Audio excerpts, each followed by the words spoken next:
I'm just trying to keep up. I'm just trying to keep up. Do you see the air We're going like above 10 Jake's minutes head? in, and I'm already trying to like keep up. And I killed a 265-pounder. It's the biggest pig I've ever killed. I shot him right here at 14 yards, and it came out, broadhead popped out his ham. So they just keep cutting the shaft till it flies straight. You know? Okay, that makes a lot of sense. What shaft? And the next one went like that. It was awesome in a bad way. Go review your footage and see how many deer jumped the string one day. It's every one of them. You didn't miss. They voted. Well, most bow hunters are kind of like me, and it's like you bring numbers into the equation and you say words that I can't spell, I'm out. You know what I mean? Cardiopulmonary physiology. Welcome to the Hunter's Advantage podcast, where a group of budget-minded hunters scour the woods for whitetail bucks and whatever other big game is in season. Tune in each week to hear the hilarious public and private land hunting stories and mistake-filled lessons learned. We believe that every hunt brings us closer to God and that we exist to share the good news. And now, your hosts, Christian Babcock and Jake Gaylord. Listen, guys, we wouldn't be able to do the podcast if it wasn't for you all. So we just want to say that you guys are greatly appreciated, and thank you for following along each week. And speaking of support, we are partnered with Out on a Limb Manufacturing, and I can tell you from firsthand experience, Matt and Chase are great, down-to-earth guys, and they make some of the best saddle hunting products out there. Whether you're looking for a set of climbing sticks or a mobile, lightweight, hang-on tree stand, or maybe you're even a one-sticker.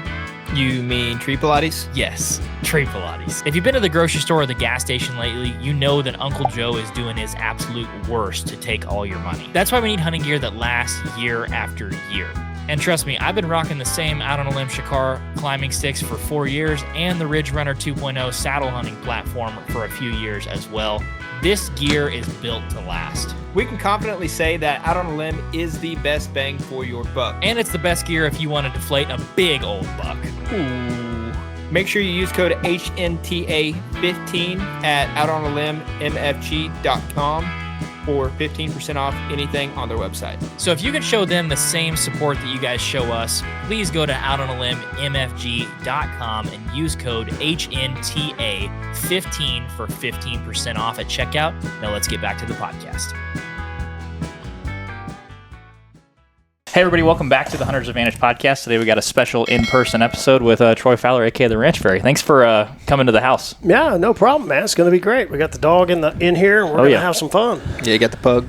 Yeah, we live too close to comfort. 30 minutes away in Cedar Park. That's wild. Yeah. Not a lot of people live around here, but we got to talking, and we're like, well, we might as well just do this in person. Why not? Something I'm a little upset about is you're a lot taller than I thought you were.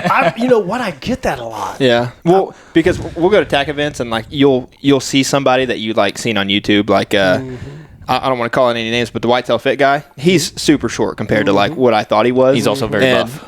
Yeah, he could beat me up for sure. But yeah, it's just I don't like when I meet somebody and they're taller than me, just because I'm like sizing them up a little bit. But you know, thank you. Yeah, it slaps a little bit. I'll crouch like an old man and get my walker out. I didn't bring my walker, so you know I didn't want to look uncool. So yeah, but it's funny. I get that a lot of wandering around ATA, and people are like, "Wow, you're." Yeah, supposed to be about 5'6". I'm like, well, ate your Wheaties. 5'7.5". I'm him. Damn it. I'm that guy, pal. Way bigger. I'm above average. Oh man. So yeah, the last time we had you on, I think was last summer. So we had a couple questions just right out of the gate. Did you ever catch a 10-pound bass? Because that's one of the things you told us you were trying to do this last summer. I was trying to catch another one. Another one. So I got one 3 years ago in May. So it was a legit 10-pound bass. I mean, there's no eggs on it or anything. Fish was like 26.5 inches long. It's humongous. Good God. And I'm after another one. So the best I did this year was an 8.6. Oh, that's it? And that was in Texas? See, that's like a 5.5 pound in Oklahoma. You know what I mean? Like comparatively. So, yeah, right. So ain't nothing special. 12s really. all day. I went to OHIB for 2 days, and we just caught 4-pounders all day. It was awesome. That's a good time. Yeah. Yeah, we had a good, that's a good trip. Boy, that lake is busy. Did you go guided?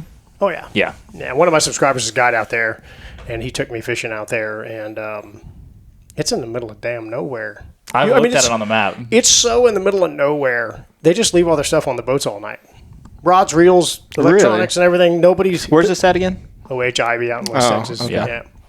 And I was just like, "You're gonna take all your stuff?" And like, nobody steals anything. We know everybody. Yeah. Like if our stuff gets stolen and one of the trucks is gone, we know where that guy lives. We'll just go get our stuff and come back. That's great. That's awesome. Well, what about that pig? You said your Ripman Wrinkle or something. What was his name? Yeah. I went out last night. He came in 2 nights ago. Went out last night, sat there, and the wrong pig came in. Did you shoot that one as a consolation prize? No, I didn't shoot him. He's only about 130 pounds. I honestly think the wrinkle pig is 300. Really? Yeah, I'm going to show you a couple that came off of that place. We got my buddies just killed a 330 out there, and he has a scale, but Stacy's my size. Oh wow, yeah, that's a big one. See, that ain't a pig. It's a dinosaur. Yeah. That's huge. That's a big. You know it's big whenever you can't load it up in the back of your truck. Like, Yeah. With Unibuddy. My kid said, "Holy crap, Stacy's not small," because Stacy looks about 4'8" in that picture. That pig is retarded. You're not supposed to say retarded anymore. It's fine. I mean, look at that. This is another one. Look at that thing. That's man See? size. Yeah, it's so big. How do the deer even survive out there? Like, that's what they're competing with. Yeah, right. I mean, that's a big. If y'all can see it on camera, that's a big pig, and that's the ones I'm after. I got 2 of them coming in like that, and we misjudge them on camera. They're so big that you have to understand what you're looking at. And we were looking at that last one, and it was in a bottom. And I said, "Stacy, I can't get on him with a bow. It's just the wind's just going to be swirling, and he'll blow him out." So he saw him on cell cam, took his rifle, went up on top of the road and blasted him, and then he sent me a picture and said, "We did not get this right on camera. That thing is humongous." So, what do you look for when you're trying to size them up? Like, how can you tell like a big pig from just your regular one? I actually marked the feeder legs now, 2 feet off the ground, so I know. And then the wrinkle pig's got a bunch of fat on him, and he's real fat in the back. Those pigs out there are very domestic. Pigs at the ranch are more feral, and they have high hips, and they don't weigh out. So if you like big butts and you cannot lie, then you I'll see if I can find that one. I can't find it right now. But our pigs, when they're more feral, they tend to have smaller rear ends, big chests, and then they swoop up in the back. Okay. Those pigs have a lot of domestic in them. So they're more like They pig got the back pigs. hips. And they're square. And that's why they're so heavy, because they got big old hips on them. So the pig I literally think he's 300 pounds or more. And there's another one out there that came by twice. So what's the issue with him? Like, is he just not coming in, or I mean, is he seeing you come in? Is that like is he patterning you? So I had him real consistent last year. The spot I'm hunting is on a knob, and when you get in there, so he'd come 3 days in a row on the camera, and I'd go in on him, and I went in like an hour early, see nothing. Come back and I'd leave. Next day, he's there. So he's getting me. So the next day I went out there and I started walking around. There are beds all over the place, downwind, within 80 yards of the feeder.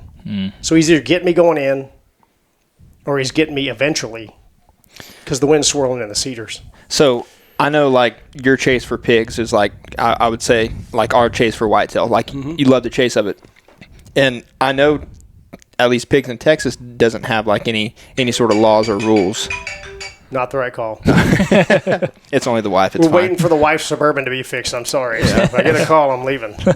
Understand. But where I was going with that is, what if, or would you not feel right about possibly getting a drone and trying to find that specific hog, like a thermal drone or something, and chasing it that way? Or is that just like not part of the fun for you? No, I just never even thought. It's never been put into my head to think about it. I don't care. Because there's no rules on them. Yeah, but it's a saga, and I understand like you probably want to hunt him the right way, but it's just, I don't know, because I feel like that's been the story for what, a year or two now, and so we need that to be completed. Yeah, Finish him off. I really want to get. So what I've done is I've cut a trail in, and I actually set up a brush blind that I get to that's downwind. And then when I am using a cell cam, so I just park out there in the truck and bing, and I look, and then last night I went, wrong pig. And it's just like, come on, man. I snuck in on him in January. I'm at the house. He had come in at like 8:15. I said, okay. I'm sitting in the house, picking my nose, whatever. At 7:30, he goes, ding. I'm like, what? Get my stuff, drive. I run in. I got him. Like, he's right there. I stalk up to my brush blind, set up my camera, and he literally goes and just walked off. Like, he ate I wasn't there fast enough. He ate all the corn, and he was done. But he didn't look like...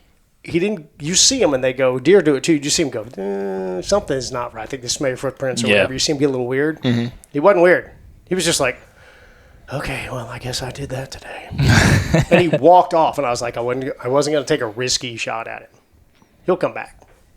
Right between now and September is time to kill him. The heat of the summer is when they really start popping the feeders hard out there. And they get greedy and fat. Yeah.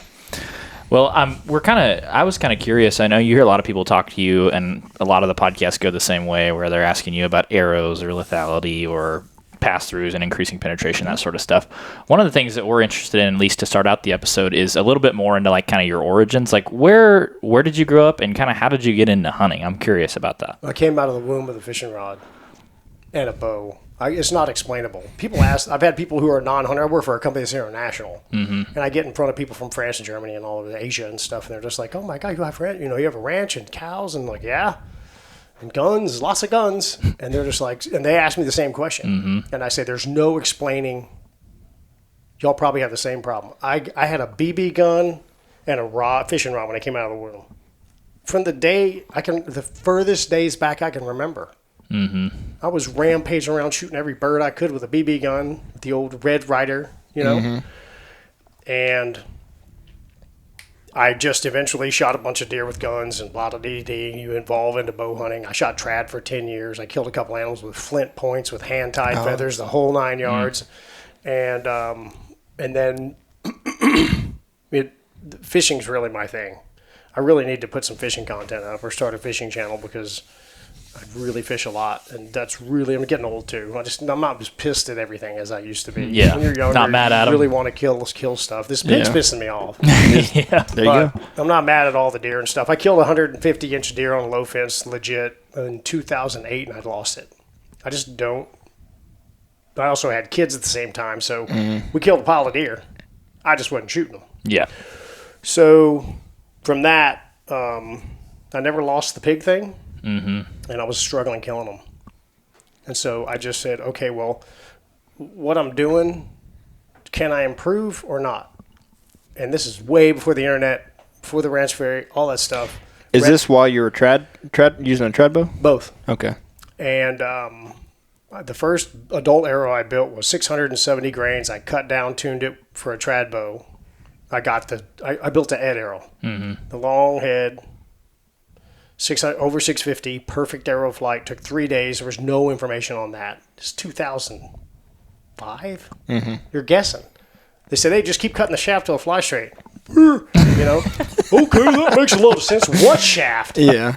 I finally figured that out. Mm-hmm. And once you start cutting it, it gets down to like 1/4-inch cuts. It gets real critical, and all of a sudden you'll hit this spot for your bow, and the arrow just goes, whoosh, and you're like, "What is that?" Tweak that up, and I said, okay, go test pig hunting. I go to the ranch, go on foot, and I killed a 265-pounder. It's the biggest pig I've ever killed. I shot him right here at 14 yards, and it came out, the broadhead popped out his ham. So it was 1/4 to you. It was. Mm-hmm. I literally drew the bow and said, if Ed's right, I'm not going to die. And I smoked him. And he starts spinning on the ground, gets up and runs off. And I see the blood coming out of his ham. And I called my buddy. I said, I'm just going to leave him for like 5 hours. I don't know. 5 feet of penetration, 4.5. Going 140. Mm-hmm. But everything else was right. And when I saw that, I said, okay, well, if we could increase velocity using a compound, you're going to go up 50 or 60 feet per second, and you're going to get that. Why not? So I started playing with that, and I started smashing stuff. And we'll talk about your deer from last year. I saw the same thing you saw, which is like complete pass-throughs, really quick blood trails, generally speaking, or no blood trail because they go 40 or 30. It doesn't matter. Mm-hmm. And I started, okay, this is weird. So I started posting and figured I'd have 2,000 subscribers and nobody would listen. And again, and I can't explain it because I don't have a business plan and I never did, but there must have been an unmet demand. No one saw. Yeah. That's the only explanation I can come up with. Just as a marketing and salesperson, if I get my real job hat on, there was some hole there no one saw. I didn't know it was there either. And I jumped in and went digging, looking for a shovel. Mm-hmm. And here we are. And when did you start to get into the content side of it? Like, you obviously do a lot of tests in your... 6 or 7 years ago. Okay. And I tried to do product reviews and stuff, and I'm really not good at saying, hey, they're an inch and an eighth. And it's beautiful. Right. I'm more... Not that I'm off the cuff. What you see is probably raw. Like, I don't edit a lot. I don't reshoot much. I'm just like, I said kind of stupid there, but just let that fly. And sometimes I need something, so I cut in the videos and say, well, you're not supposed to do this. I have a different shirt. I'm outside. Like, it isn't cool at all. You're supposed to keep it the same. Yeah. I just want people to get the information. I don't give a hell about that. Do you do your own editing? Oh, yeah. Okay. Because we were watching one of your videos earlier today, and it's just like you're showing. I found one of my pictures of a buck I killed in one of your videos that I hadn't seen before, and it goes to something, and then it goes to a Patrick meme, and he's going, Yeah, right. Yeah, right. I just drop stuff in, weird cat memes and stuff. I like to throw a few curves in there because it just gets boring. Yeah. I got John Belushi with the pencils up his nose from Animal House. And random things. Yeah. It keeps it fun. I'm trying to have fun with it. It's just, I'm really not. And I think that's why people gravitate towards that, because it's not the BS. It's not the, really slow B-roll, which, I mean, we're guilty of doing. Yeah, right? But y'all are a hunting channel. I don't hunt. Yeah, but it's okay. So arrow stuff, at least for me, it can go way over the top. Like, I can deep dive into it and go through 50,000 different rabbit holes, and I come out with the same result of I don't know crap. And so no, it gets worse. It's a scroll that unrolls in front. So it's a hamster wheel, basically. Everybody thinks I know what I'm talking about. The more, Ed said this, the more you do, the less you realize you know. And you almost have to get old to sit back and have enough humility to realize that. And fishing's the same way. I thought I had it figured out. And it's not an arrogance thing. It's more of a humility. We just did a bunch of stupid stuff with the hunting public this weekend. They posted a video of one of those arrows and it took off and went straight up in the air. We put a huge plastic broadhead, that cheap shot thing, and little target vanes. And we had a slow-mo camera. And literally, the arrow goes to the pig target and takes off and goes like this and goes straight up in the air. And the next one went like that. It was awesome in a bad way. But we did a whole experiment, and we didn't get anything. We all went, okay. So we wasted arrows. We have a lot of questions. And that's probably the hardest part of this. Everybody gets to see the end result of when I figure something out or whatever I'm trying to do. Hours of...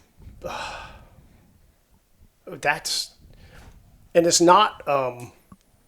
trying to have a premise and prove it.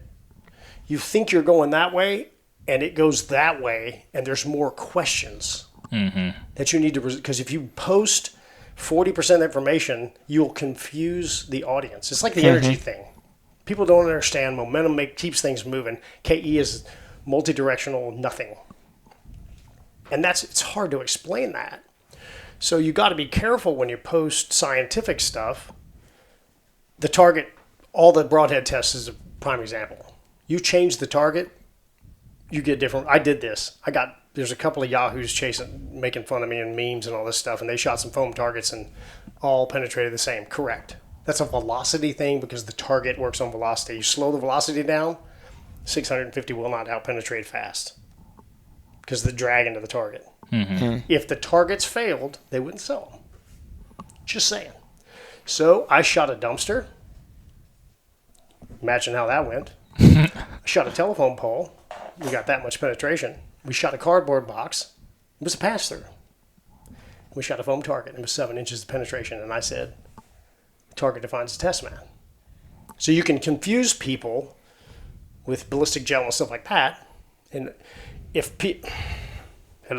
you're doing this, Just say, our test is on ballistic gel, and our results are this. Mm-hmm. Do not say, expect that to happen shooting animals.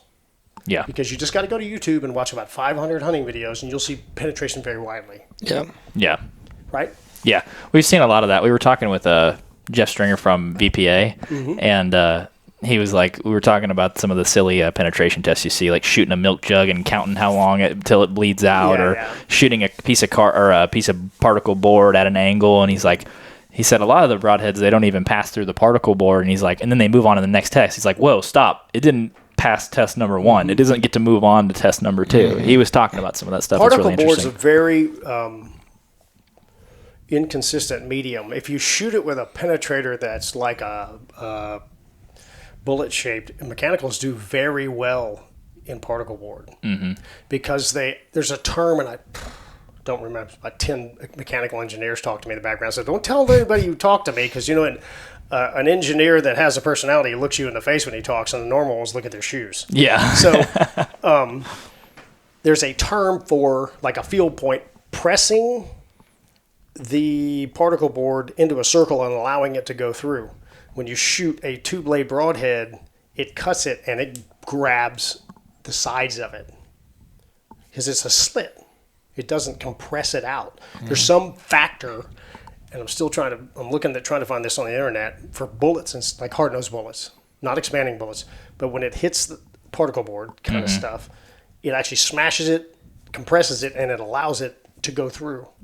Whereas if you cut it, the blades bind because it's cutting it. It doesn't smash it and compress it. I see your head going, God, that's... I'm just trying to keep up. I'm just trying to keep up. Do you see the air We're going like above 10 Jake's minutes head? in, and I'm already trying to like keep up. Like the smoke's coming. Exactly. Yeah, right. It's fine. Like I said, it's hard to present some of this stuff. There's so many things I haven't put out. Yeah. You could cut down, tune, bare shaft, a compound, just like the trad guys do. Okay? You could take a full-length arrow, start cutting it, and ideally, it would go right. It's soft. You start cutting it and stiffen it by being shorter and shorter and shorter. And all of a sudden, it would fly. I'm not doing that video because I've got 1,000 emails from somebody saying, 1/16 of an inch. Hey, it might be you. Yeah. You're not that repeatable. Yeah. You're not that good, right? I'm curious. You spend a lot of time, it seems like, with the hunting public, like doing their videos and testing and stuff with them. How big has that been for you, like on as far as like getting your message out? When did you first hook up with those guys? 16, I think. I was on a podcast. And what was the origin? Why did you guys hook up? They actually called me. They saw one of my videos. They were struggling a little bit. They were having some significant redirects with mechanical broadheads. They were struggling a little bit with penetration. They weren't killing stuff very fast. They were shooting stuff in the middle. They'll flat out tell you that now, because that's what everybody said. Just kind of shoot them back a little bit. That's a terrible idea. Don't hug the shoulder, or else. Don't hug the shoulder, right? And I have a video coming out on that, and it's going to cause all kind of problems. But that's okay. Just facts. So Jake or Zach called me, and we did a podcast in like August of 15 or 16, I think, maybe 17. And they literally called me and said, "We cannot put that up. What Will was that? smoke our whole audience. They will. The questions will. They were just like, nah. It will blow people's minds." I was like, okay. Fast forward to ATA, and they put me on camera, and I've got like a cat T-shirt. Total ass hatting it out. I mean, I was really out of control. Zach's hair was standing on end. He was like just sitting there, fireball, right? And that really, I only had about 7,000 subs back then. It went to 20 like that. They really have helped me a lot. And we've become friends. I mean, those are good dudes. Yeah. They're just like they are on camera. They come to the ranch. They pick up trash. They don't act like freaking idiots. They've been raised right. They're great guys. And they've helped me a ton through that relationship. And then, coincidentally, I've helped them with tuning and adult broadheads and all that good stuff. And they're really smashing stuff now. It's fun to watch them shoot and go like this. Yeah. As opposed to... So where were they at, like, I guess, field testing-wise with their arrows, and then where have you brought them to today? So they were shooting whatever out of the shop, just like everybody else does. Right, It's okay. yeah. Don't get mad at me. It's okay if you're shooting shop arrows. And that's all you know. It's good.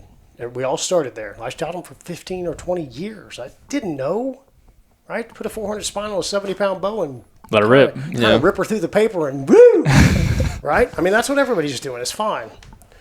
But they've moved from aluminum insert 430 grain arrows, random broadheads. So Greg hung on the longest to mechanicals, lost a big deer in Kansas, showed me a picture of a huge hole in it, never found it, hit it high, stopped, blah, blah, blah.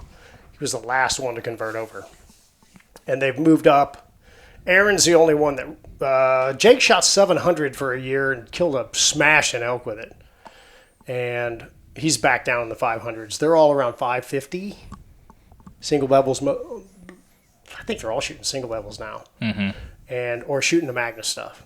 Yeah. That little Hornet is, if you don't want to go single bevel, the Magnus Black Hornet is probably one of the better broadheads out there for a 4-blade, nasty one. But they're also moved their shot placement forward. They've gotten more aggressive on the trying to shoot stuff in the heart and low. Yeah. And like I said, they went from shoot, hey man, bring the cart and some flashlights, to you just see them like that deer's dead. I don't know how long ago it was, but I seen a video. I think it was Aaron. He basically went coast to coast on an elk. Was that when you were Yep. helping him, or That was a 650 grain arrow with a single was it? Okay. He wounded one the day or two before he hit a stick, and the arrow came out of plane or came off the shot line and hit the elk quarter, because it was any broadhead's going to do that. There's nothing you can do about that, and that's going to happen, right? But then he went down here and out the back. Zach shot 2 in the chest, forward facing, and neither one of them went 60 yards. He likes that shot, actually. He said at 20 yards, it's that big. It's not a deer.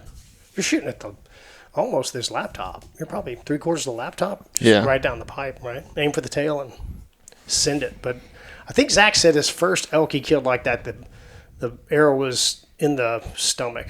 Oh, really? Yeah, that's that would do it. Yeah.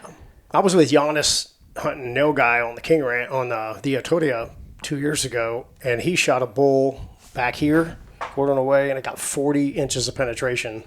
Broadhead was pushing out the skin right there like a bullet, and it was 650 and shooting a head like mine, like a regular single bevel. But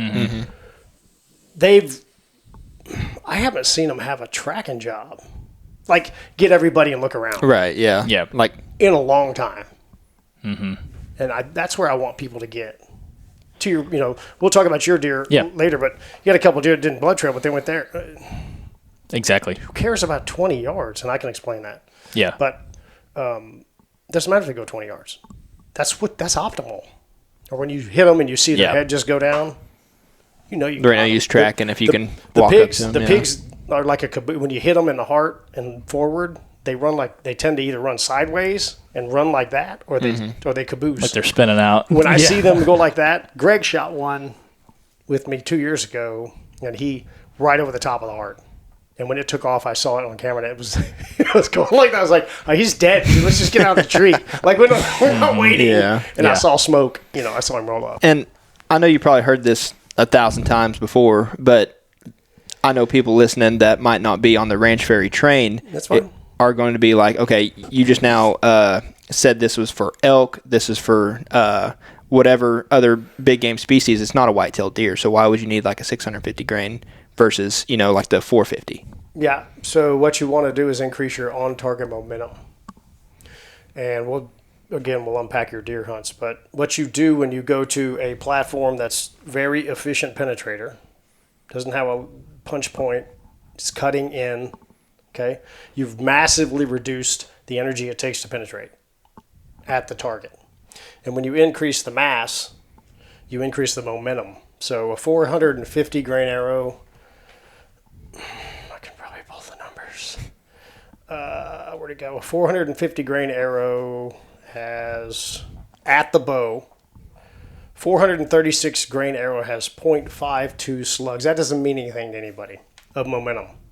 A 650 grain arrow has 0.6 0.7, so approximately 17% higher momentum at the bow, and it's retained downrange.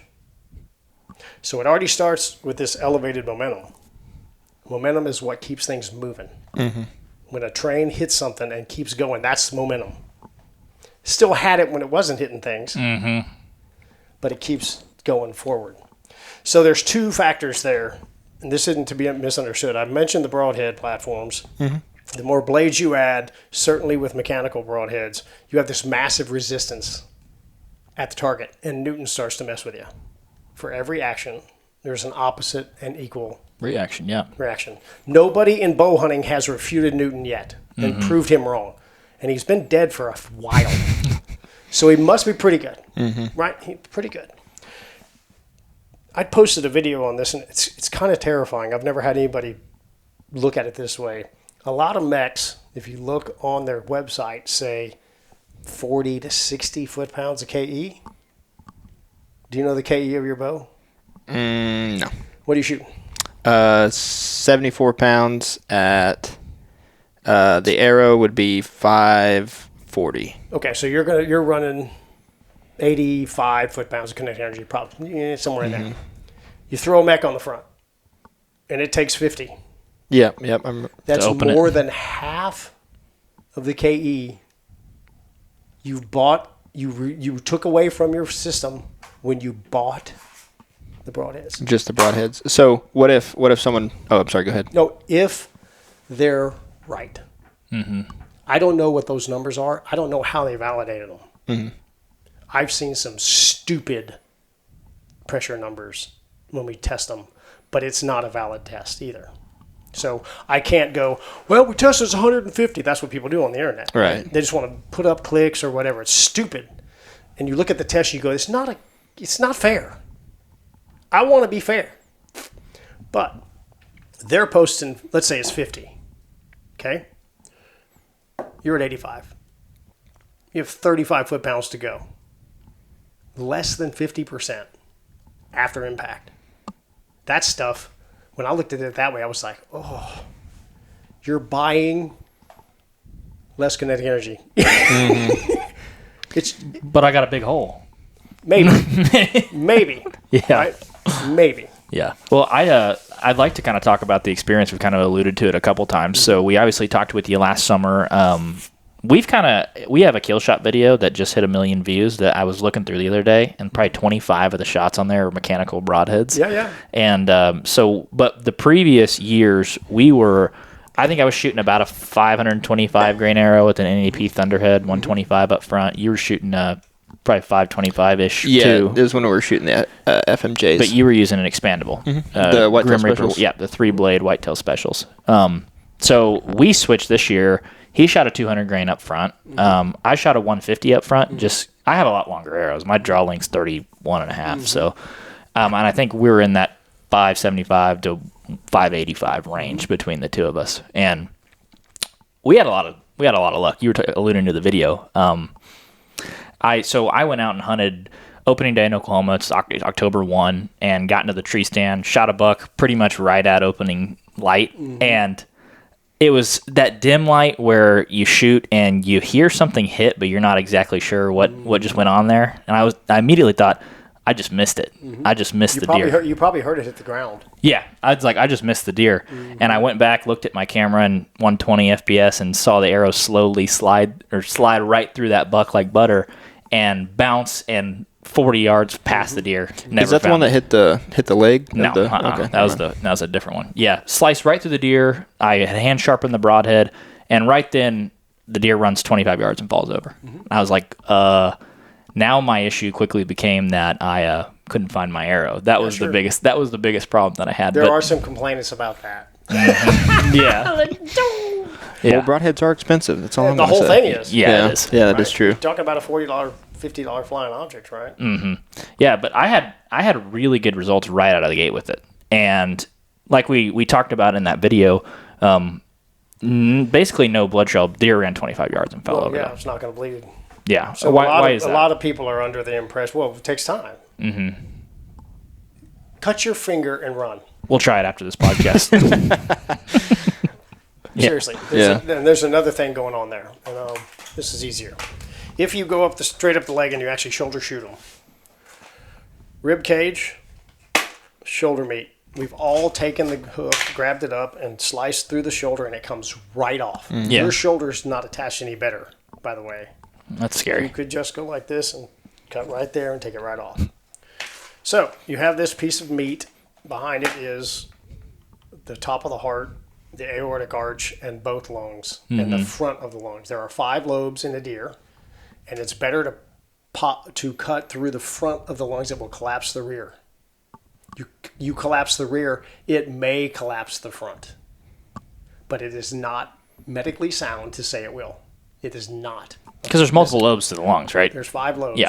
Right. So if you shoot to the front of the deer, right above the elbow, there's a hole on the deer about that big. It's all rib cage because the shoulder's actually up. So the humerus is here, shoulder's up, and when they duck, this is your problem from a tree stand. Mm-hmm. If you're shooting a very light setup and you're a shot placement guy and you never miss, got it? When the deer jumps the string, they are going to lower, and the shoulder blade now enters the shot line.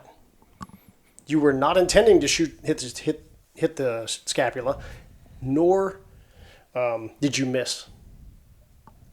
They moved. Mm-hmm. So if they're standing still, it's open, right above the elbow. When they duck, it goes like this. They tuck their shoulders back. They never jump straight up in the air. Mm-hmm. They're ducking. So here it comes. You're good. All of a sudden, there's a scapula in the way. However, that's a piece of meat. Rib cage, okay? You just shot through this. There's a hole in this, and there's a hole in the ribs. Mm-hmm. When they run, when do the holes line up? Not that often. Not that often. Mm-hmm. If they're hauling ass, if it falls out, it does spray some. You don't want that to happen. That's why you want to shoot through them. You don't want anything in them. So yeah. They know they're not trying to run from something they don't understand. Yep. But it's not lining the hole up, right? So I'm going to have somebody say, well, that's why I shoot them in the back. Because the shoulder's not in there covering the hole up. I believe you, Ferry. I'd shoot them forward, but I'm not going to do that. The skin's wiggly. The skin is, if your skin was static, you couldn't move. Mm-hmm. Mm-hmm. The skin slides all around. Well, I don't know how many times I've shot a deer and you have the hole in the hide and then you have to grab it, pull it to line it back up with the hole. Because it's like, where's the hole? And you don't see the punch out in the ribs and you're kind of playing this Jenga game looking for it. And when they run, the skin's moving, but they couldn't move. But that's one of the biggest complaints on the shoulder shot. The thing about that is if you shoot them through the shoulder, they ain't going anywhere. Mm-hmm. The aortic arch right there. So what you do is you take off the mate. It's multiple things you hit. So when the guys who shoot back, you're just lung hitting them. In the lungs, there are arteries and veins running all through it. You may hit a big one. You may not. You can't pick that. It's not even possible. So you hit the back of the lungs, got 2 lobes. Mm-hmm. They may or may not collapse the front. They make it further. You introduce the liver into this thing. Those things aren't terribly effective for efficient, short tracking time. Gotcha. That's fair, right? Mm-hmm. Not distance. They may go 50 or 70 yards, but time. They may live for a while. Yeah, we've seen that too. Yeah. So you want them to go down very quickly. It's better for the meat. And then to pass through, to your point, on this, or what your question, you're good when this happens on 650 grains or 400 grains. You're not necessarily as good when that happens. Go review your footage and see how many deer jump the string one day. It's every one of them. Yeah. Okay. Yeah. So you didn't miss. They voted. And when I started seeing that, I haven't had a pig stand still yet. They don't tend to, but they're jumping the string. They're not just moving. I've got whole herds. In some of my videos, I've done it back and forth and put like cha-cha music, like they're dancing. The whole herd, like 6 of them are jumping the string. Uh-huh. Not the target animal. I shoot and every pig is jumping the string. Yeah, It's amazing. So you don't need the juice until something goes wrong. And when they do that, they change your life. So just playing devil's advocate here, then if it's a lighter arrow, though, then there's less time for it to jump the string. So what, just for the simple-minded people like myself, what is the pros and cons of having that faster arrow or lighter arrow set up for the faster time to get to the animal? Like, how much of a difference is it actually? It's like 0.03 seconds or something. It's nothing. Here's the problem. Go watch your footage and watch how variable the jumps are. Some are this, some are this. Well, there was one you Some are shot like misses. in 2020 where it literally like Got out of the way? basically, Right. backstrapped it, and it was a clean shot. If you were to like go frame by frame, it was right on par, and then he had everything to do with it. Right. So if you get there faster, it doesn't mean you're going to beat more of them. It means there's a lot of things going on there. The arrows are probably noisier. Can't prove it. And you don't know how much they're going to jump. Ed Ashby will tell you to your face, sitting there drinking whiskey, you don't need it till you need it. So factor 12 is 650 grains until you hit bone. It moves to 4. So you got can't break, perfect arrow flight, forward to center, and C50 jumps in there because of the momentum. It jumps when you hit something hard. And I've not been able to... There's no gravity. There's no constant. The light arrow thing wins if it's a constant. There's no doubt. That's mathematically... you can calculate that. And say, yeah, I'm getting there faster. They're voting. Yeah. And then I've guided a lot of people. The last 3 losses I've been in on when I was filming with high. And it was bad shooting. Lots of pigs unnerve people. People lose their crap. I'm just like, calm down, man. They're not going anywhere. Once they're there, they're not leaving. You can pick whatever shot you want. Hang the bow up and hang out. You see them just, right? Because they're running around, squealing and all that crap, and it flips people out. Right? The last 3 we've lost that I've been in on have all been high. And it was shooter error. It was not that big a jump. Like they moved, it's 14 yards. It's the same stand actually. 14 yards. And they just punched a little bit, but the arrow was this high. Yeah. It wasn't that high. So you don't need it till you need it. Right. And when they vote, you might need it. At the Hunter's Advantage, we live by the KISS slogan. You were not supposed to tell them that. No, I meant we like to keep it simple, stupid. All jokes aside, Exodus is the definition of keeping it simple. Let's say you aren't really sure what arrow setup you should run. The Exodus Arrow Builder will help you build the right arrows for your exact setup. Or if you don't have time to change those trail cam batteries in the dog days of summer, Exodus has a great selection of cell cameras and regular trail cameras, and if you pair them with one of their solar panels, you'll be set for a long while. I've shot over a dozen deer and a big old black bear in Saskatchewan with these arrows, and I trust them to fly right and get the job done. And they have something for everyone with the Exodus NIS micro diameter arrows or the Exodus MMTs. So if you want to save money on Exodus arrows, cell cameras, or anything else they got on their website, make sure to check out ExodusOutdoorGear.com and use code HA10 for 10% off. Once again, that's ExodusOutdoorGear.com, and make sure to use code HA10 for 10% off at checkout. Now let's get back to the podcast.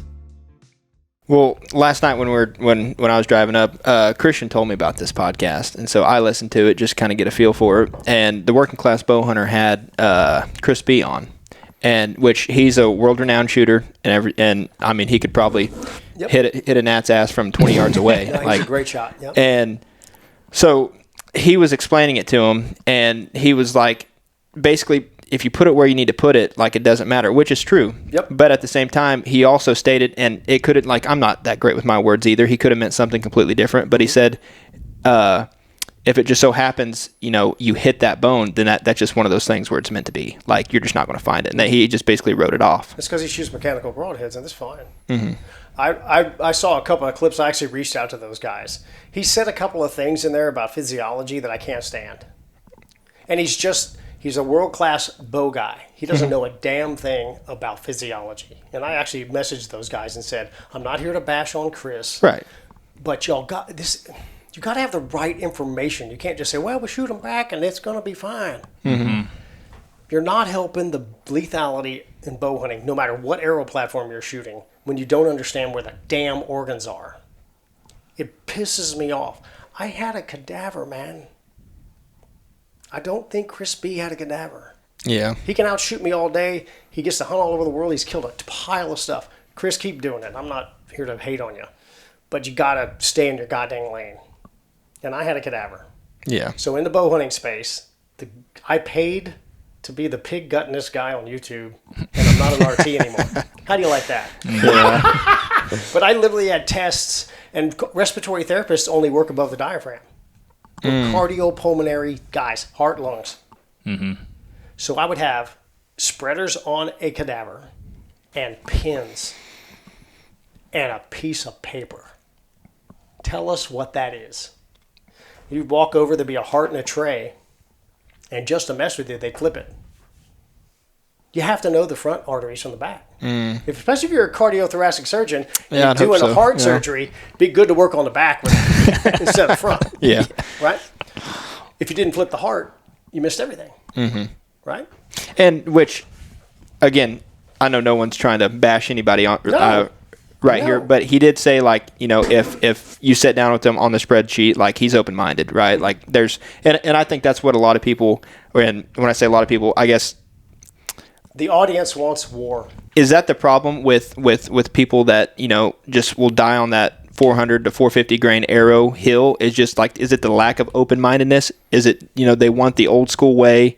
And I mean, because me, like, and me and Chris talk about this quite a bit. It's like, we don't know anything about crap, and it's like we're open-minded about, or at least we feel like we're open-minded about generally a lot of stuff. Like, the one thing we're not is, you know, Jesus Christ, our Lord and Savior. Like, we're not going to be open-minded about that. No debate on that. Exactly. Right. And so, but everything else, it's like one of those things. It's like, show me some evidence. Is that the problem? Yeah. I've been trying to unravel this one. I think they're successful enough. One of my friends, my buddy Chris I was telling you about, who sends me the codes and tells me where I'm going hunting. Yep, your guide, yep. He said, we were in the mountains hunting deer, and we were sitting there in a snowstorm, so there was nothing else to talk about. And he goes, I've come up with what your problem is. The people who don't listen or aren't open-minded are successful enough, and you can't beat that. And I said, okay. I've accepted all that. If you don't want to listen to me and do stuff, et cetera, that's okay. But I don't have a... When I built my first adult arrows, I said, well, we'll see what happens. I got pigs. I can make them right there. I can just put them there all the time. Deer distance, hunting situation, see what happens. All of a sudden, my arrows start at 550 with a stinger. Was the first pig. I saw it zip through and, what you said, gone. Like, I had to go back in the woods and try to find it. Watch $70 fly out of your life. Right. Yeah, it's one of the downsides. I just sharpened that thing. It's one of the downsides of adulting. But, you know, our comment about, I don't think Chris is a problem, and I know I'm not a problem. The audience loves a good fight. That's with anything, though. I could paint doorknobs and you'd be doing it wrong, right? Yeah. You could. So I just want, like, there's a couple of things I can't let go. And when you start talking about physiology and you wander way out and you say crazy stuff that is not physiologically sound, I just can't. I actually, like I said, I messaged those guys. I said, come on, man. So what were some of the points that Chris was saying that you didn't agree with? He prefers to shoot them back, prefers to shoot them in the back of the lungs. Well, of course. You're just shooting a mechanical broadhead, a very light arrow. And he doesn't miss much, apparently. And he's a hell of a good shot. So... But from a physiology standpoint and from a lethality standpoint, very consistent lethality, you cannot assure that you will have as fast a lung collapse shooting them in the back. It's not even, you cannot, there's no box that's this big that says that is going to happen. We have people all the time that have rods shoved through their body, construction workers and stuff fall on things. They cut the rebar off and ship them in. You don't pull the rebar. That's another thing. Never leave the arrows in them. Never. You never want to do that. There isn't an ER surgeon on earth that will tell you leave it in them. Because what you want is air to enter the chest. That's part of the deal. It's called a pneumothorax. If the shaft's in the holes, it blocks the air going in. Okay. Atmosphere's out here at 14.7 psi. When you actually inhale, you're drawing negative pressure. Okay? Well, when they're running off with a shaft in them, it doesn't allow that air to go in there and collapse the lungs. It's plugging it. It's plugging the hole. Yeah. So it allows them to just go that much further. Right? It may be 50 yards or 60. People say, well, that ain't much. Yeah, it is. If there's no blood trail, it's a little high and it's thick. Yeah. 60 yards The is a human lot. spirit 60 gives yards, up pretty quick, well, too. A good point is he shot a buck in 2020. It was crazy shot, 74 yards. Didn't get a pass through. He didn't get a pass through. It hit shoulder, and then as he ran off, it just worked its way out. Like, it was a Hail Mary shot. Stupid. Young. Shouldn't have did it. But long story short, we go to track it, and we track it a long ways. But we stopped, 60, 80 yards short from where we found it just last year. We literally found the deadhead, and it was on public, and it was, 60, 80 yards from Yeah, and that's from the difference where we between lost finding blood. it and finding it 3 years later in a clear cut that's burned. Probably blood trail was It sucked. Yeah, we were After there we for a jumped while. the deer, it sucked. Like there's actually an adrenaline response there, and all the arteries clamp down. So there's all kind of this, like it's all this physiology stuff people know. The bow hunting world doesn't have a lot of doctor kind of people who give a crap to talk about it. They don't. They don't want to be known. Well, most bow hunters are kind of like me, and it's like you bring numbers into the equation and you say words that I can't spell, I'm out. You know what I mean? Cardiopulmonary physiology, That's what I'm saying. You think I'm kidding? aortic arch.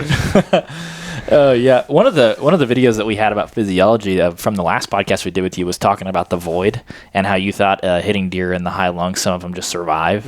I do. That video got like 500,000 views on TikTok, and I swear you could have burnt the world that day. Like what people were saying on that video. Yeah.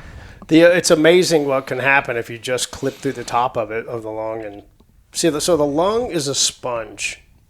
A lot of people think it's a balloon with air in it. It's actually more like sponges. And if you soak the sponge in water and pick it up, that's the air that's in them.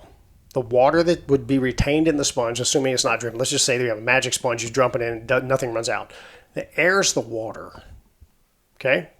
When you shoot them through the lungs with a broadhead, it's like squeezing the lungs and all that water leaves. That's lung collapse. What happens is there's billions of little balls in there. They're called alveoli. That's where the transfer of gas goes to molecular level to the bloodstream. Millions of them. The lungs don't get much smaller. Like they don't go like a balloon. They don't pop like that. Okay. All of those little bubbles collapse. And eventually they can't breathe. They can't transfer oxygen to the system. So a hole through the front of the lungs, it like spreads through the lung. All those billions of tiny, doesn't take much. They're tiny, right? They take one inhale, air squeezing the sponge, that's air, that leaves the lung and the holes collapse. And they are inefficient. They will not inflate. So that's where you get lung collapse. It doesn't go pop. It's just a rapid reduction. And then a lot of people don't talk about the fact there's arteries and veins. If you cut an airway off, you can't predict this stuff. So you may shoot one through the front, go across the top of the heart, not hit the aortic arch, but you sever both of airways this big to both lungs. They're not going anywhere. Yeah. It's impossible. But the next shot, you hit a shot above that, and you just hit the lungs. Then you have this effect, and they go a little further, right? That's why there's no predictant. And then if you sever a big artery, cut an airway off, and you're going to be through both lungs because you're in there. So now you got this, you cut a water hose, turn your water hose on, screw something on the other end, and cut the thing. That's what happens. I mean, it's blowing out inside of them. And the lungs are gone. They're not going anywhere. It may not leave the chest wall. It may not go on the ground. You will never predict that. You see a lot of variability in shots and how deer react to the shots. Like, how important, from your perspective and understanding the anatomy, is the ability to shoot on that shoulder blade or right up that straight leg? Because, like you said, a lot of people that are shooting mechanicals are 6 inches behind the shoulder. They better be. The things aren't efficient on bone. I mean, it's yeah. Figured that out the hard way, yeah.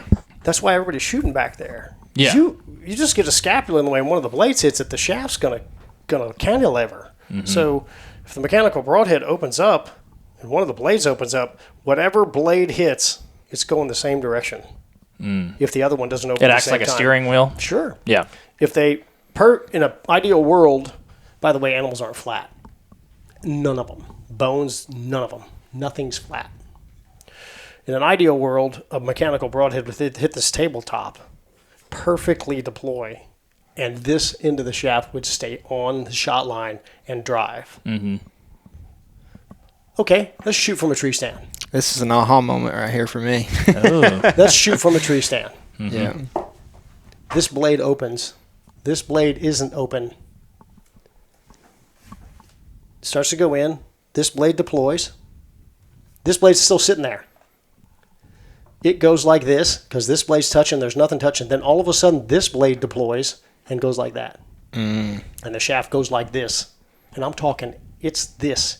That's 30 inches long. So is that the defect of mechanicals? Is that why even if you have you bare shaft tune, you do everything perfect, but slap a expandable on there, is that the downfall of expandables? I think it is. I just, for all, everybody watching, take your mechanical broadheads, get a piece of foam, set it down, and run it in at an angle, and watch the blades deploy. I had one idiot. This is years ago. This guy's an idiot. Listen, he said, I have a video on this. I'm actually pressing it into foam, and you watch the blades deploy, and then you watch the other one pop out like that, and then center back up, and the shaft is going to do this. Okay. He said, my arrows are going so fast, that doesn't happen. And I'm like, no, it happens a lot faster with more impact energy, and it really gets to shaking, right? Now, I think also that's why you see some crazy wounds. Yeah, when you see the massive wounds, I think the blade's sliding, and it finally anchors. Yeah, it looks like you took a carpet makes ripper sense. and walked halfway down I've done it. Yeah. I've shot a couple of pigs with them and went, oh, wow, that's fantastic. Well, people I get got a addicted to 5-inch that. cut. What the hell? I've had the paint can. I mean, I've had blood on trees and some awesome mechanical stuff. Conversely, awesome bad. So it's like a teeter-totter. You either win or you seem to lose. But the deployment thing is tough. Yeah. And because the animals aren't flat, they might be on the move, likely. Angles change. And then when you get in a tree stand, so if you're on the ground, it's like that. You're in a tree stand, it's like that. So how is a single bevel working in that situation to penetrate? Like, is it just, it's all following that point? Is that the... So Is that where energy comes into? Greg just got a slow-mo camera, and I want to see this. I think all of them do it.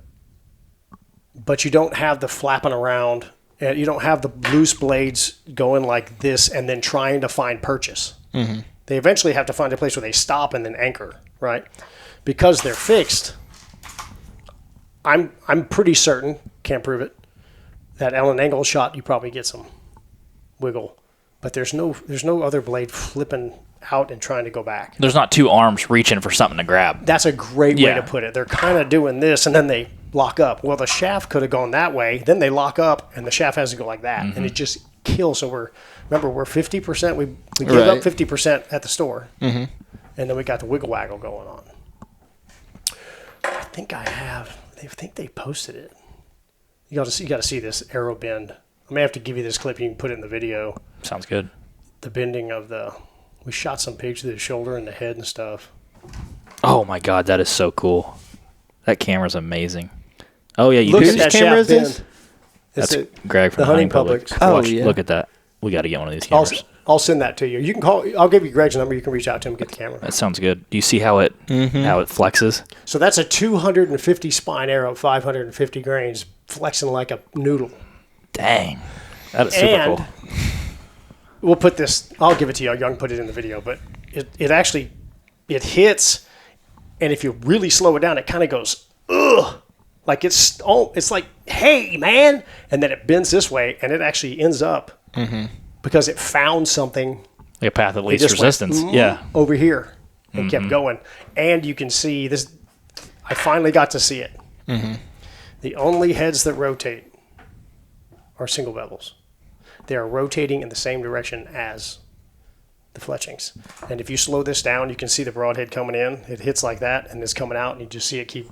Yeah. And that. So you've got that too. Every other broadhead stops rotating. I understand.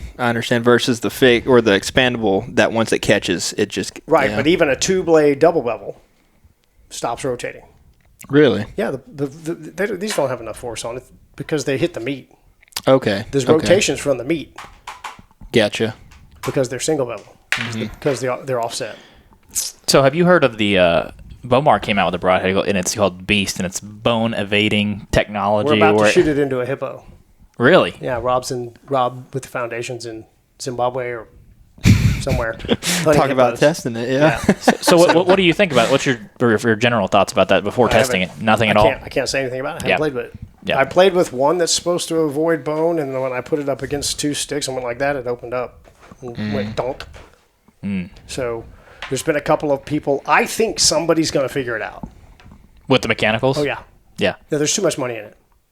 Somebody's going to figure out how to make one that's easy to fly and the highest penetration. Produce all the talks I give and all the podcasts. Somebody's sitting out there going, "Oh yeah. Okay, now Taking like you notes. said, oh wow, now I'm starting to conceptualize a couple of the shots I took and went, why did the hell did that happen? Why did they come out of his butt? Yeah. Right, redirects. The punting puppet guys told me they had a lot of redirects. Well, that's what I was about to say. In 2021, I was using the FMJs, and which I know it isn't like a controlled test, right? Because I was using an expandable 120 I think it was 125 Grim Reaper on an FMJ that was like 525, and then last year I was using the MMTs with the 200 grain single bevel on it, and with the expandables, he was probably, 5 yards closer, maybe if that, but it was double lung. Now, granted, it wasn't right there in the Right, but it was close enough. Yeah, it was double lung. It was the only passer I've ever got, like with expandable, and it hit the dirt probably 5 yards behind him and stuck in the ground like this. And so it did redirect versus the fixed blade with the 200 grain. And it literally shot, it skipped off a rock, and then it went 40 yards into the air. To the next county. Yeah. And so with that, and whenever you were bringing in the kinetic energy and stuff, and we even talked about this last night, it's like the difference in, a clean shot on both, but the amount of oomph it had after it left the body versus, because if that would have hit anything weird with that expandable, I know for a fact just from the way it exited, it wouldn't have got to pass through. Your vernacular is great. The oomph is what you want when the bones get in the way. All that stuff, that is the combination that you put together was higher mass. Hopefully you worked on your aeroflight after talking to me. Hand-sharpened broadheads that are very, very efficient cutting penetrators. Like they're just don't take much. And high momentum. Very low impact resistance. We don't know those numbers. Trying to figure out how to do that, right? And that's why I say I don't know that the mechanical guys know from a science lab with an animal that 50 is the number. I think they've over years said, well, bow X shoots about 80, 70, and they work better than others. I think they have. I don't know that. I'm not knocking them. I just don't think there's been a scientific test done. I'd like to do one. So you've just massively increased you've reduced penetration resistance, you've increased mass, and all that extra oomph. One of these days you're going to hit a shoulder blade and just smash one, or hit one low and blow the humerus apart. Well, one of y'all need to shoot one this way. I'm down for that. We've been trying. You know how that shot is so evil. Yeah. God, it kills them. It kills them, man. I ain't afraid to test it. It's just opportunity based. You know what I mean? Yeah, we got no shoulder in the way there. But I shot a deer 17 yards on the ground. This buck right here, actually. I shot him, like you said. I'll tell you one thing. Changing your arrow will change how you aim. And that changed me coming closer to that shoulder, coming right up the leg. And I was probably 5 inches off the bottom of his belly, right in line with that leg.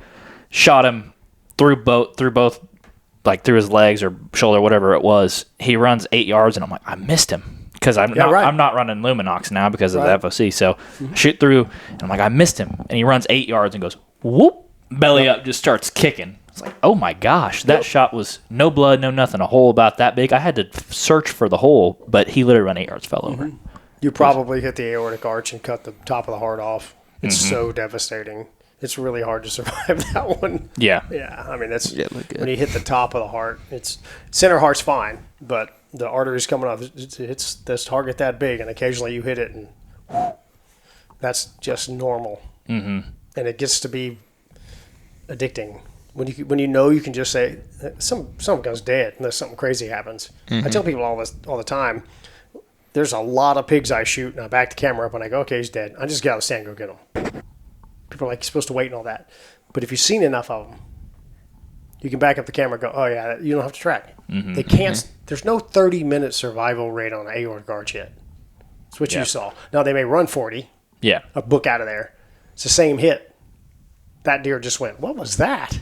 And then fell. If you guys are anything like us, you love being in the deer woods and chasing big bucks. But there's another part of you that has that itch to chase other big game species. If you've ever dreamed of chasing black bear, mule deer, or moose, Alberta, Canada is the land of opportunity for these adventure-style hunts. Each year, hundreds of first-time visiting hunters from around the world come to Alberta for the options, quality, and accessibility that the land offers. With over 1,800 Boone and Crockett entries and endless possibilities of taking multiple species on a single trip, Alberta is truly a paradise for a big game hunter. This is why we partnered up with the Alberta Professional Outfitters Society. To check it out, go to apos.ab.ca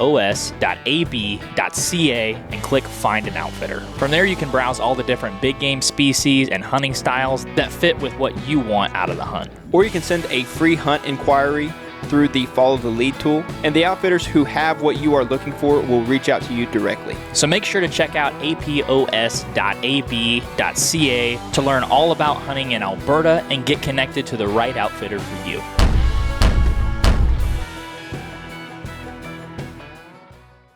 That's another good point is, now granted, I guess we can kind of touch on that. Like, we have a buddy that I don't want to say any names, but he likes it to not get a pass through and only stick in one side. That way, whenever they run through stuff, it hits on brush, it cuts them all up from the inside, theoretically, right? But what I noticed last year with that same buck I shot, since it did zip through and it wasn't like a halfway pass through where it's like, just barely hanging out. It's a pass through, but it's still kind of dangling. I've noticed that what he did was he bolted about 5-10 yards, looked back, licked his lips, flicked his tail, and walked, and then he toppled over walking. And it's like he didn't know what hit him. And I think, like, just from anecdotally, that's what we've experienced with the heavier and wanting that pass through, and hand sharpened and all that stuff too. Right? So that's key. Yeah. So from an anatomy standpoint, like, is that beneficial to have that extra blades in there? I know it's plugging a hole, but from an internal damage perspective, I need somebody to send me a picture that occurs. Dudley's a big one on this, and Dudley and I had our podcast, so I'm shooting back. He treated me like freaking garbage, but So, he is the one that promotes that crap. The problem with mechanical broadheads is the blades move around. They don't keep. If that is your deal, you better be shooting a fixed blade broadhead, because if you go take a mechanical broadhead and stick it into something, and then wiggle it around, the blades go like this. So if they're hung up in tissue, they're going to stay in it. They're just going to flap around. Yeah. They assume it's locked open, right? And I have not seen, that's not a fair statement. I've not shot one and had the arrow go halfway, not hit the other side, and stay in them. Yeah, I understand. If you could get it to go in about this far, you could analyze that. But you'd have to hit one, go in this far, have them run. That's a tough thing to study. Yeah, I can see that. But everything I've left arrows in, generally it's I get aggressive on a quarter and away shot, and I end up putting the broadhead into a bone on the off side, and it anchors in the. But when you hit them there, they ain't going 50 yards. But I can't disprove or prove that occurs. It's talk. It's completely anecdotal. I've never seen pictures to validate it. It sounds smart. But if it hits the other rib cage, you're lying to yourself. You really are. Most arrows break off. in my experience. Yeah. So then you lose that. But Dudley's the one that promotes that. He's big on that. He had a cardiothoracic surgeon get on the podcast with him the week before I got on. The guy said, single bevel, heavy arrows, here's why. I'm a cardiothoracic surgeon. Dudley just went, yeah, whatever. Yeah. You don't know what the hell you're talking about. I know a guy. I know a guy. Yeah. Right? So that's just one of those ghosts out there, bad information kind of thing. Back to physiology. We need to understand. I don't know how to study that. Yeah, which I feel like it'd be impossible, especially with laws and stuff. I mean, maybe you can move out of country and test that, but you got to go to Africa. It'd be icky. It could be done on feral hogs. There aren't a lot of non-wanton waste games. If you had somebody who had a big exotic ranch with a bunch of does or cull animals, you could shoot. But it's hard to do, and it's a ton of work. Mm-hmm.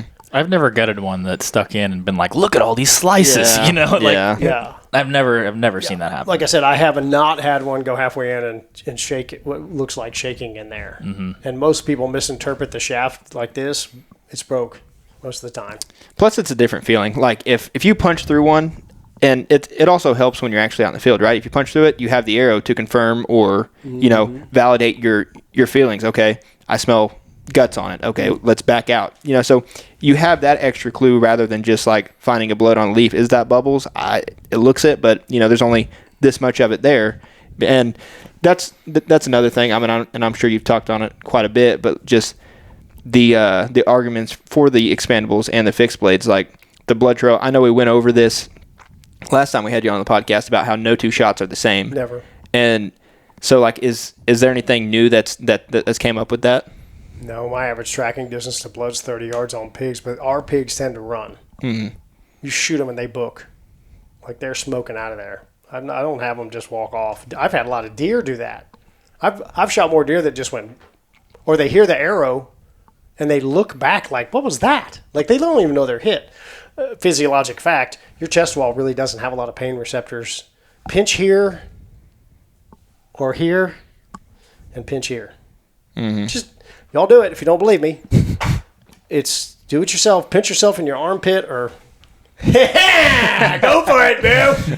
And then pinch your chest wall.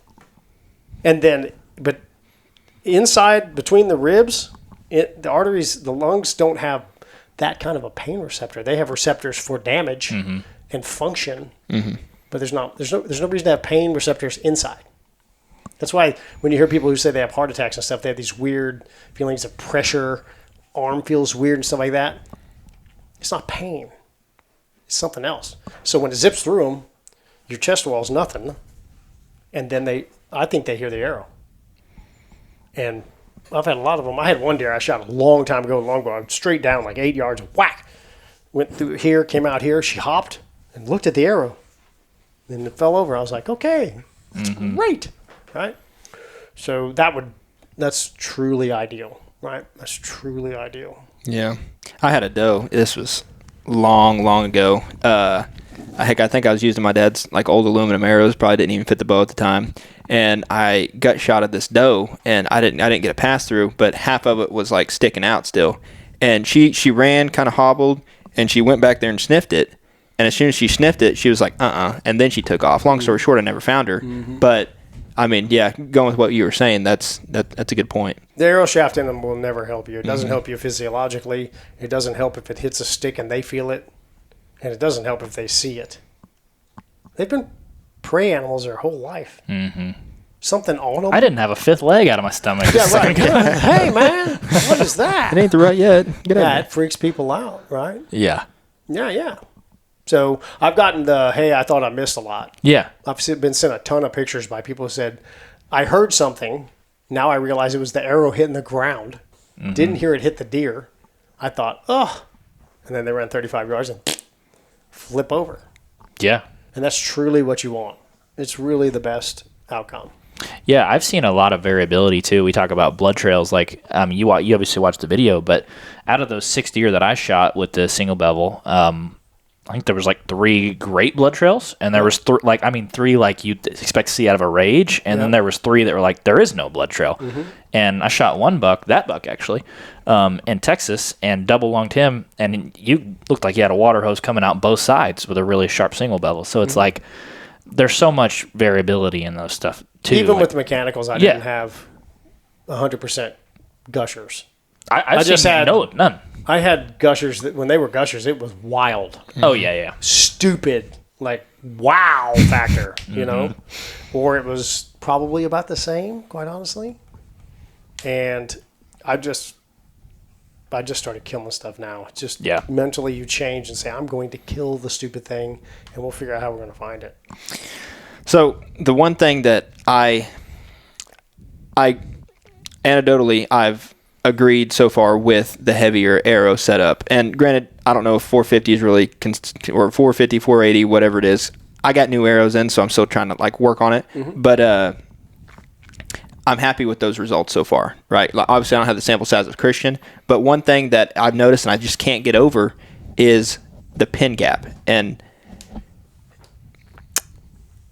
it usually isn't a problem, and I'd probably say for most people it isn't a problem, and it ain't a problem for me most of the time. But if you hunt public, and we hunt some mountainous stuff that the shot angles are weird, and they might be kind of lower on a ridge, and you have a rangefinder, and it would probably be best to not use the rangefinder in some instances, like get good without it. But if you're hunting a new spot and you just walked in there that morning and you're like, okay, this looks like a good area, I'm just going to climb this tree, sit here and see what happens.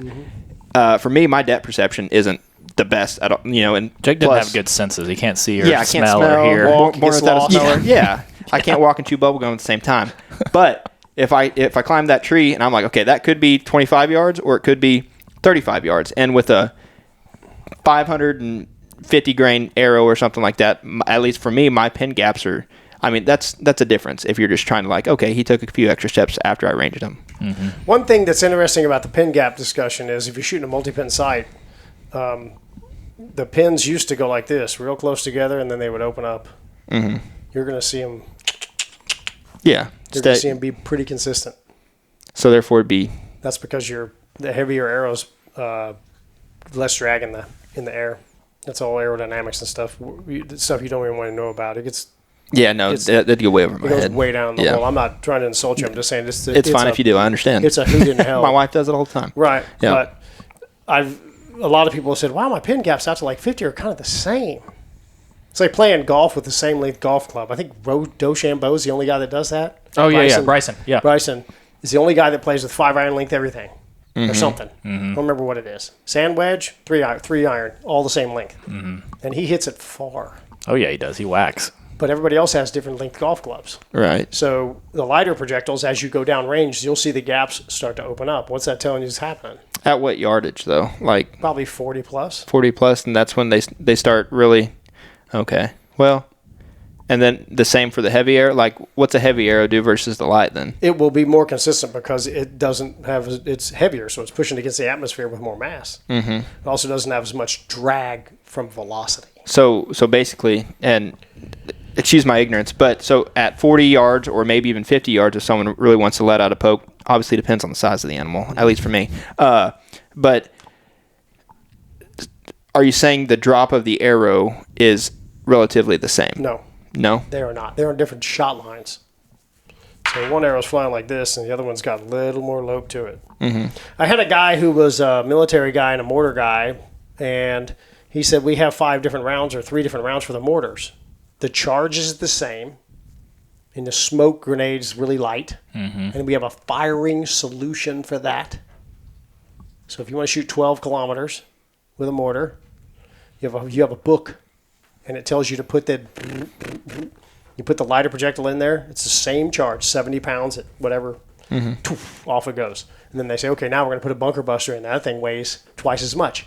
Firing solution. You change the tube, and you lob it in there.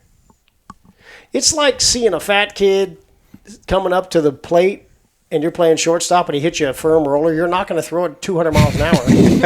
You're going to throw it like this. Yeah. And it still Get it there safely. It still goes 60 feet. Yeah. But then you see some skinny left-hander and you know he's fast. You better smoke that thing. Or girls softball. Those chicks never throw it slow. Yeah. Because the field's so small. So they're throwing it on a rope. Still gets the same distance.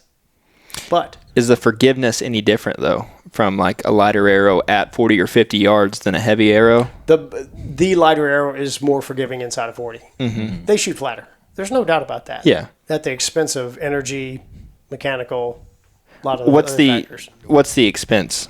Like, what are you gaining and what are you losing, like kinetic energy wise from that distance? About it's still 20%. 20%. But the arrow, like a 650 grain arrow, is about 17 to 20% more momentum at launch, and they both retain them and lose them at about the same rate. Okay. So you're talking about on a graph, a shop arrow's here and a 650 grain arrow launches way up here on a graph. Uh-huh. And then as they go down range, they lose them at the same rate. The 650 grain arrow at 60 has more momentum than the 436 at launch at the bow. Because it retains more at downrange, That's right? big. That's big. So you're talking. So I say this. I haven't said this a lot. I'm going to start saying it. We decide that we want to shoot far, so we take all the mass out of the projectile because we think it's going to shoot better far.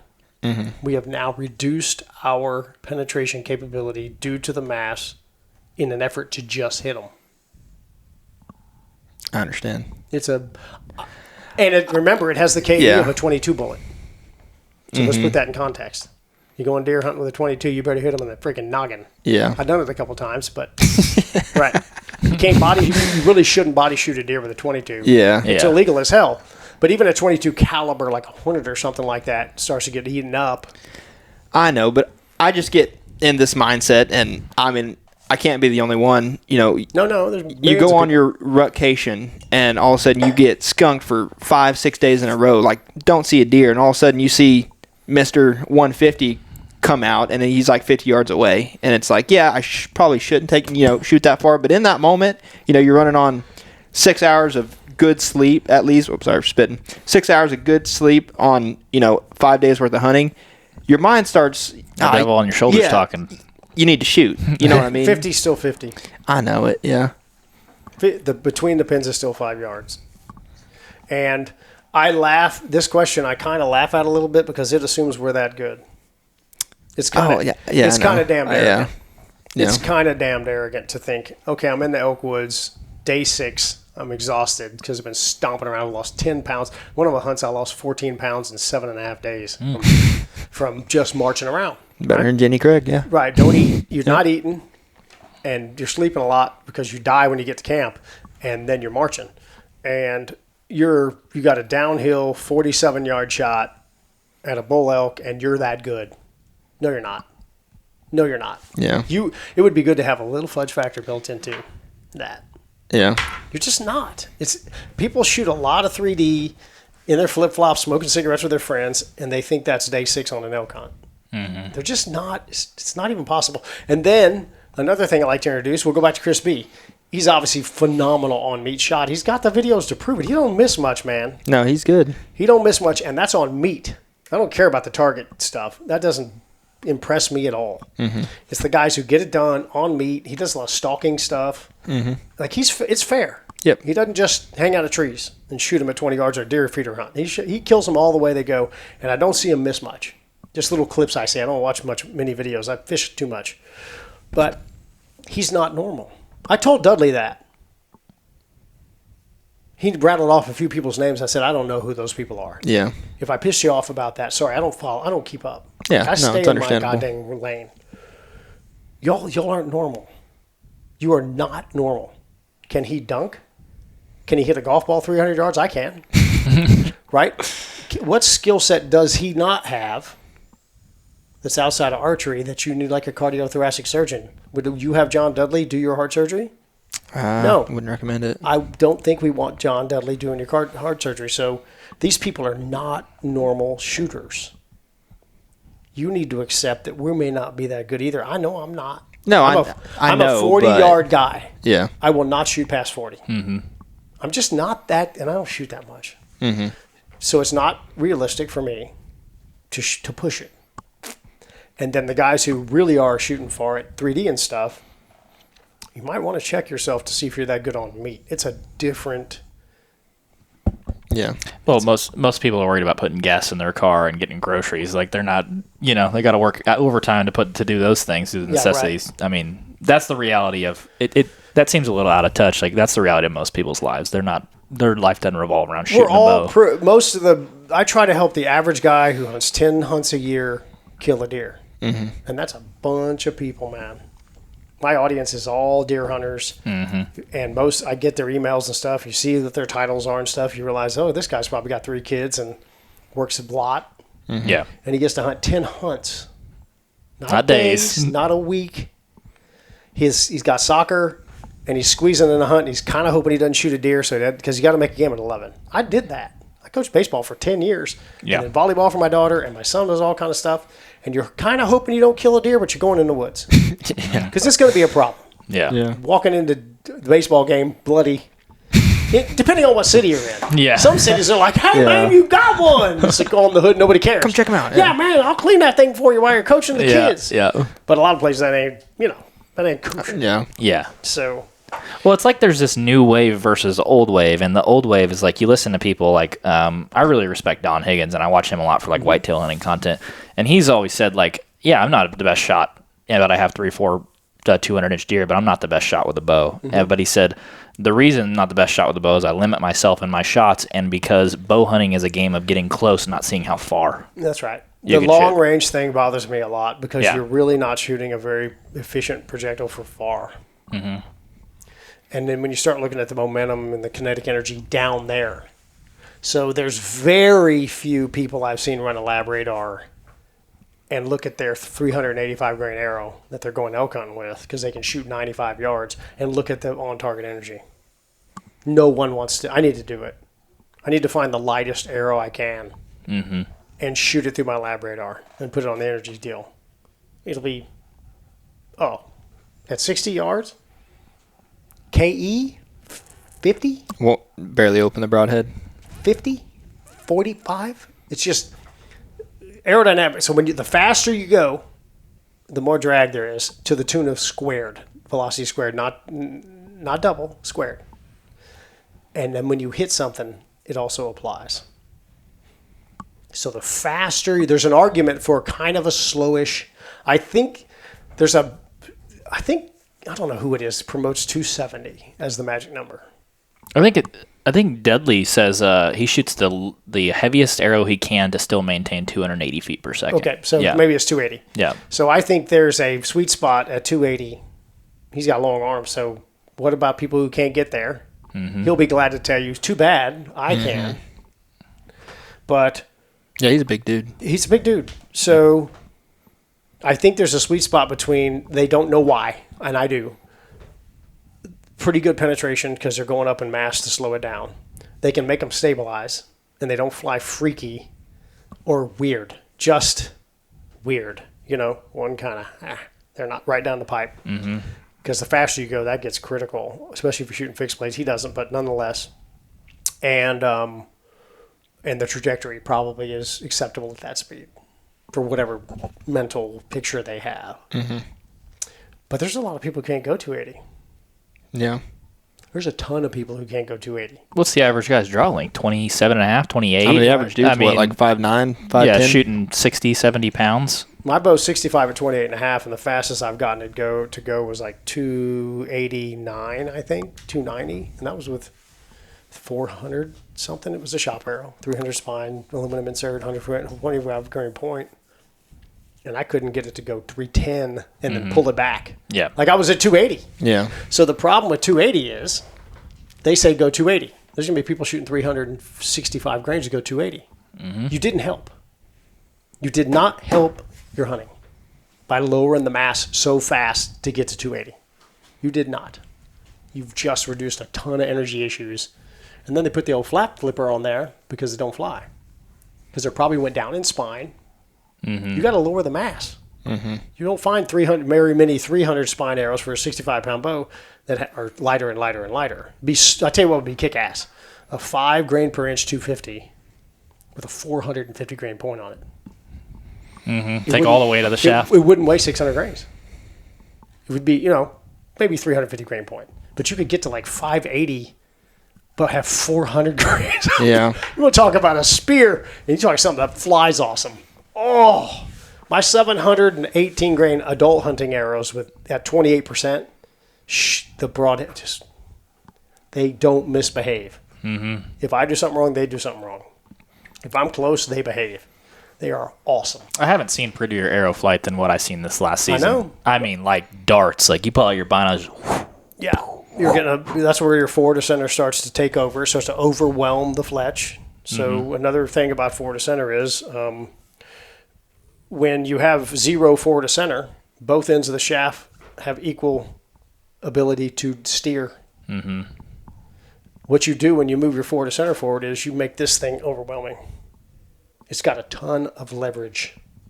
You still need the bear shaft. It can't be flying sideways because the shaft will come out and do this and it will never stabilize. It still needs to be bear shafted and shoot as good as you can.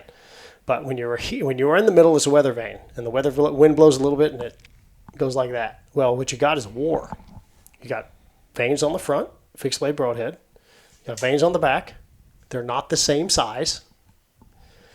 And it basically is a war like this all the way downrange. Mm-hmm.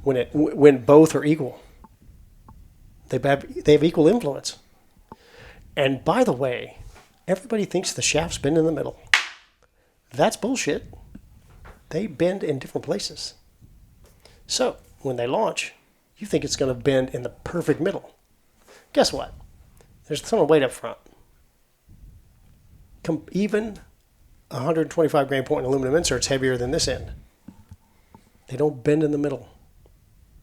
So they launch bent like this. Look how much arrow's back there. Yeah. And they go like that and they start taking off. And by the way, they keep doing this going downrange. Sorry to break the news to you.